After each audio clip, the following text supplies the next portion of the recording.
Hey, beautiful women. Now, one of the things a lot of women struggle with during menopause is weight gain, especially around the belly. Now, despite what any fitness instructor or whatever may tell you, you can't actually target fat loss. So you can do all the crunches and whatever in the world, you won't actually shrink the fat off your belly unless you kind of change your diet. Now, in the end of this, I will share with you some of the things that you can do to help reduce overall fat and to help prevent weight gain during menopause and at any other time.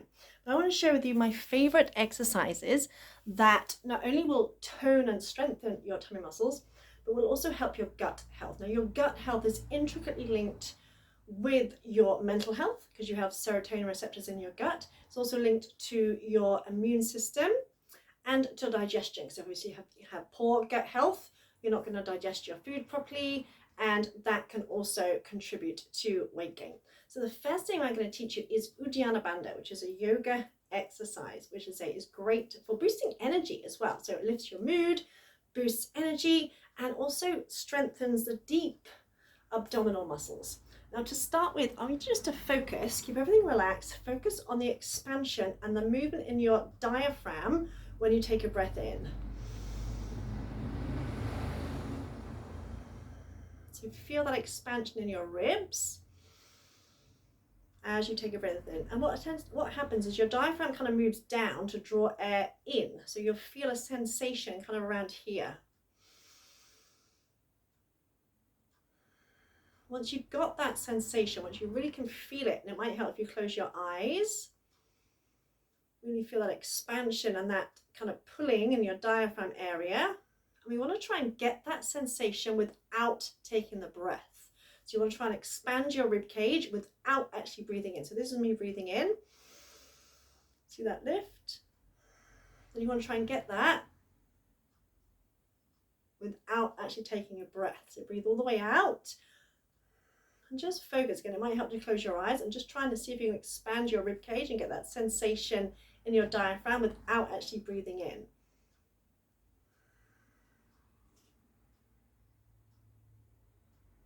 And again, it may be very subtle, and practice makes progress. So you may not get it at first, and that's okay. Keep practicing that, and just send the message. Do you want to expand your ribs? Once you've done it a few times whilst breathing and you get that sensation, then it becomes easier to try and do it without taking the breath. And again, you may not get it at first, that's okay. The second part is thinking about your pelvic floor muscles and imagine drawing up as if you're kind of pulling up through a tube. Now you want your pelvic floor muscles and your rectal muscles. Imagine drawing in and up as if you're kind of sucking it up through a tube. That also helps to activate your deep abdominal muscles. And release. And again, this may take a few times, may take a few weeks, a few months, doesn't matter. Practice makes progress. So as you breathe in, and you're drawing in and up as if you've got a tube up inside you that you're drawing in and up. And release. And then you want to try and add pulling in the tummy muscles and lifting up as you're doing that. So you're drawing in your pelvic floor, rectum, sex organs, squeeze the tummy muscles in and lifting up. So you're compressing your inner organs, and that also tones your tummy muscles and gives your inner organs a massage. And release. We want to try and put all those together. So we want to try and pull up the pelvic floor muscles, put in the rectal muscles, squeeze the tummy muscles, and get that lift and expansion through our ribs. Now I like to do this in a standing cat position because that lifting and arching kind of helps facilitate the move. And again, you may not get it first time, and that's okay. So to do it, we want to breathe all the way out. But to start with, let's do a couple of preparatory poses. So you're going to breathe in, flex. And as you exhale, pull up your pelvic floor muscles, squeeze the belly button to the spine. So that lift is almost happening due to that lifting of your abdominals and your pelvic floor muscles rather than your arms. So relax as you breathe in. So breathing all the way out, again, imagine drawing those pelvic floor muscles in and up, lifting your tummy muscles up and under your rib cage, holding for a few seconds, then relax as you breathe out. And once you start to get that lifting, you can see the kind of compression in my abdominal area. And even doing that and holding it for as long as you can, pulling those pelvic floor muscles, pulling the rectal muscles up through a tube. Squeezing the tummy muscles, even just holding that for as long as you can and relaxing, that will have a beneficial effect. We're going to try and do it with the breath out. So you're going to breathe all the way air out, holding the breath out. You're going to pull up rectum, sex organs, navel, try and get that expansion in your ribs and hold it for as long as you can.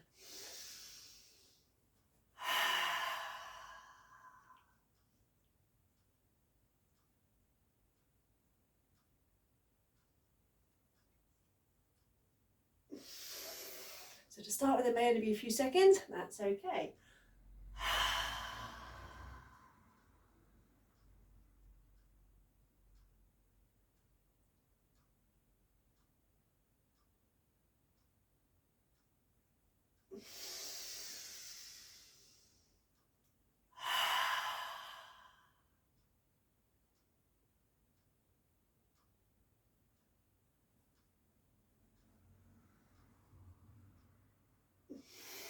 Remember, practice makes progress. Try that a couple more times. And try doing this first thing. Don't do it after a meal, okay? Don't do it after you've eaten. Try and do this a few times first thing in the morning. It will stimulate your digestion, start to strengthen and tone your tummy muscles. And as I say, it will lift your mood. Remember what I said? Your gut health is intricately linked with your mental health. And you can do that, even try doing that for 5-10 minutes, and you will start to notice a difference. Now, we're going to come into one of my favorite exercises, and there's a reason why so many fitness instructors, Pilates instructors, yoga instructors love the plank. It's because it strengthens and tones the whole body. And once you start to lift through your Uddiyana Bandha muscles, and remember it's a whole body exercise, it's not just about your arms, it becomes easier. You're going to come onto your hands and knees. Make sure your hands are under your shoulders. Spread your fingers out as much as you can.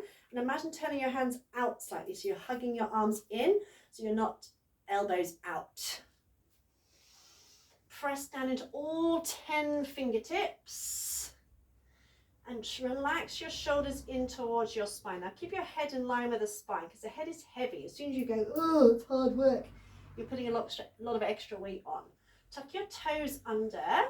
Have a little very slight tuck with the pelvis. Start to lift through that Uddiyana Bandha feeling, and then you can press through your heels. Now if you feel it in your lower back, it's likely that you've dropped your back down here. So we don't want to be down here, we don't want to be up here.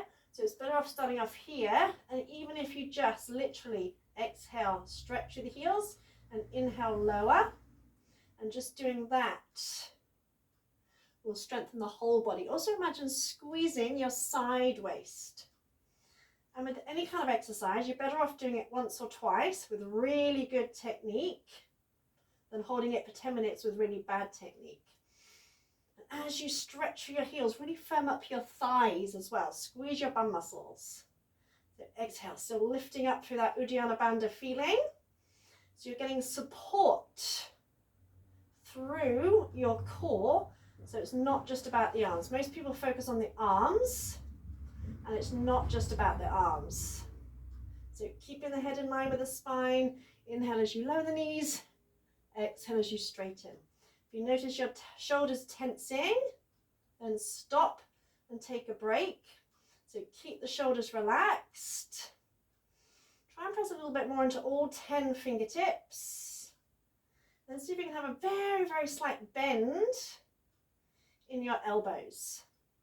And after a while, you can maybe hold the position, hold it and breathe. Still pulling in and up through your Uddiyana Bandha, pushing through your heels, stretching through the crown of the head. And if you get to the point where you're shaking, that's great. Keep going, keep breathing, long deep breaths. Don't hold the breath. Oxygen is fuel for your body. So keep the breath going again. Don't drop the head. I know a lot of people, when they start to fatigue, they drop the head, go, oh, it's hard work. Keep the head in line with the spine. And bring your knees and your hips. Tuck your toes under. Keep your back flat. Then relax your shoulders. Find a slight tuck with your tailbone. So you don't want to stick the bottom out. It's very, very subtle tuck. Again, squeezing in and up pelvic floor muscles. Find that Uddiyana Bandha without tensing your thighs. Breathe in. And as you breathe out, just hover your knees a millimeter off the floor. Now notice my bum hasn't lifted in the air. It stayed still. Again, you can inhale lower and exhale, hover those knees. And imagine trying to bring your hip bones towards your ribs. So you don't want to go, oh, that hurt my back, that did. You don't want to stick the bottom out. You want to, all the strength work is in your core, not your shoulders. So consciously relax your shoulders, relax your thighs, and just keep squeezing the tummy in, squeeze the pelvic floor muscles in, hold it. And if you get to the stage where you're shaking, then that's even better. And release. So to start with, you may only be able to do it for a few seconds, and that's absolutely okay.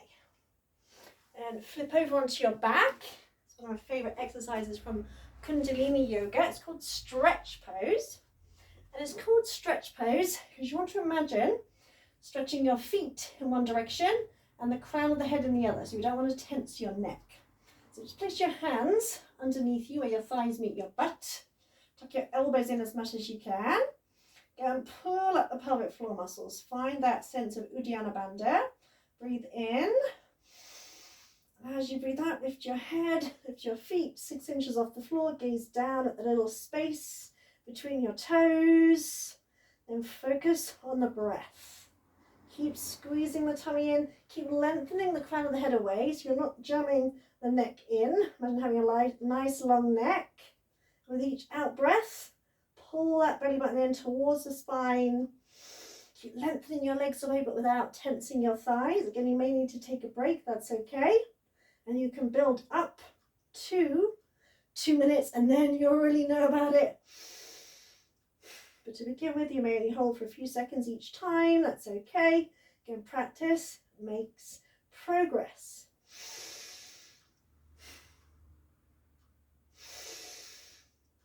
And if you start to shake, awesome, bonus points. So you can hold for a little bit longer, keep it going.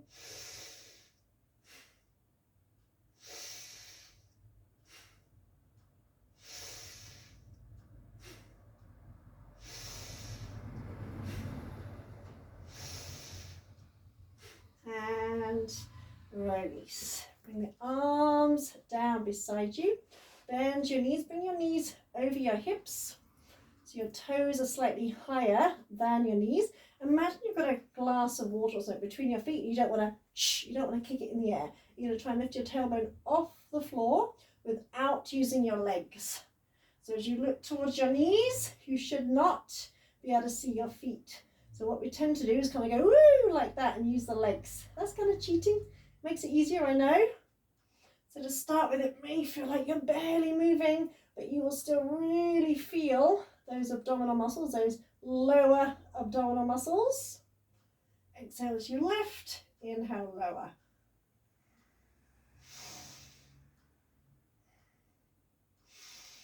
Again, you're better off just doing a couple really well, then taking a break, then doing loads, not so well. It's going to be 3 more. Relax those shoulders.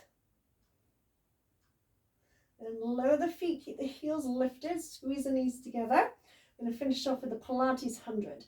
Inhale, shrug the shoulders around the ears. Then exhale, slide them down. Scoop that belly button in, breathe in. As you breathe out, curl the head and shoulders off the floor. Now relax your shoulders.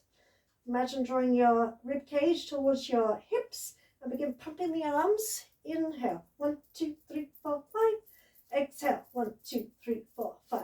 Breathing in and out. Breathe in through the nose, out through the mouth. If you're tensing your neck, shoulders or jaw, use one hand to support your head and keep switching with each breath. Try and make sure you're looking kind of between your knees or towards your knees rather than up at the sky. Each time you exhale, imagine sliding your rib cage closer to your hips. No floppy hands, strong arms, so we're pumping blood around the body. Shoulders relaxed, jaw relaxed.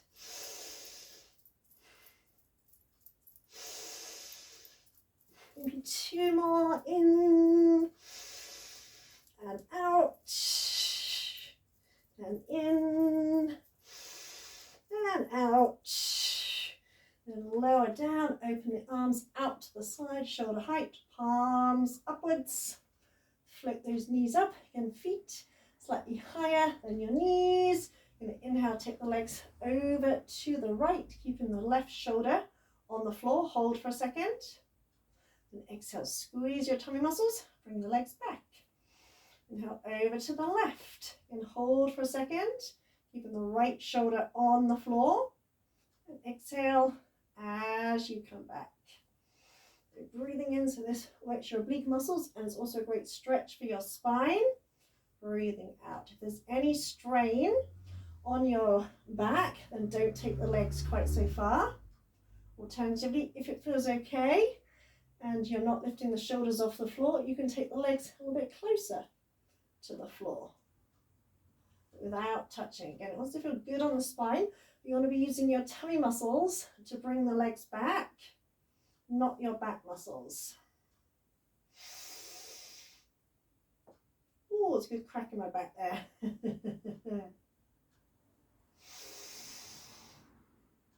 I needed that after demonstrating what not to do earlier, which actually really hurt my back. That's why you shouldn't do it.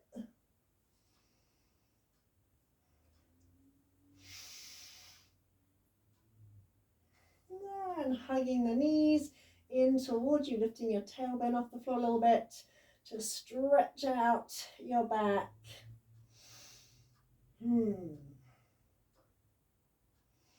And release. So other things that you can do to keep your digestion working and to prevent any age-related or menopause-related weight gain is digestive enzymes. When we cook our food, we destroy a lot of the digestive enzymes and our body actually struggles to process it, which is why after you've had Sunday dinner, whatever, Christmas dinner, you tend to feel really sleepy because your body is struggling to digest the food. So you can add digestive enzymes. Alternatively, or as well as, eat as many raw foods as you can. Plenty of fruits, plenty of vegetables, nuts, seeds, that kind of thing. Eat as much food as you can in its raw state. Intermittent fasting. A lot of people think fasting is like starving yourself, but you can do an intermittent fast where you have your last meal at 5 o'clock at night and you don't have anything else until 8 o'clock the next day. So that's 12, 16 hours break where you've given your digestive system a break, because contrary to popular belief, we do not need to be constantly putting food in to keep our digestive system going. We evolved as hunter-gatherers, which means we're designed to go days without food. So give your body a break. Drink plenty of water. I know you're probably bored of hearing that, but make sure it's fresh filtered water, not tap water, because every system in our body needs fluid. Also eat lots of fiber, lots of fruit, lots of vegetables, lots of beans, pulses, lentils, that kind of thing to keep your system going. You can take prebiotics, probiotics, which feed or help the healthy bacteria in our gut, and get moving. One of the reasons people say our metabolism slows down is because we slow down. The older we get, we tend to do less activity, but we're so busy, we think we're tired, and we also kind of underestimate how many calories we're consuming, especially how many calories we're drinking. Things like wine or those frothy cappuccino, mocha doca doodahs that we get from Costa, which may be like a quarter of our daily intake, which is okay once in a while. But you keep adding it up over time.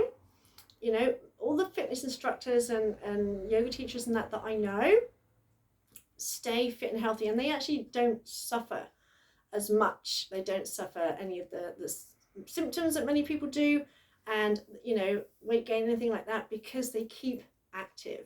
The fact is you need a certain amount of calories, even if you're sat on your ass all day. And the problem is that we're literally taking in more than we need. And we're often taking in a lot of food that is lacking in nutrients. So we're putting loads of stuff in, but it's got no nutritional value really. So the body is telling you it's hungry, but actually it's not hungry, it's just needing more nutrients. So make sure you're getting as much fresh fruit, vegetables, all those nuts, seeds, pulses, those kind of things to help boost your digestive system. And most of all, work on your relationship with food, because if you have a bad relationship with food, and I've been there as well, where you deny yourself and then binge and stuff like that, and you eat food as a reward or eat for reasons any other than the fact that you're hungry, then you need to work on your relationship with food. Because if you have a poor relationship with food and with your body, then it's going to be an issue. And I've done it. You know, we don't binge on carrot sticks, do we? We binge on cake. I could quite happily live on cake and chocolate and gooey stuff. It just doesn't make me feel good. You know, the basics is eat shit, feel shit. It's as simple as that, really. And if you'd like information about Embrace, which is a 6-week program designed to help you navigate the menopause with ease, a sense of humor, and maintaining healthy in body, mind, and soul, drop me a message and let's talk. Love and light to you, beautiful woman. Mwah!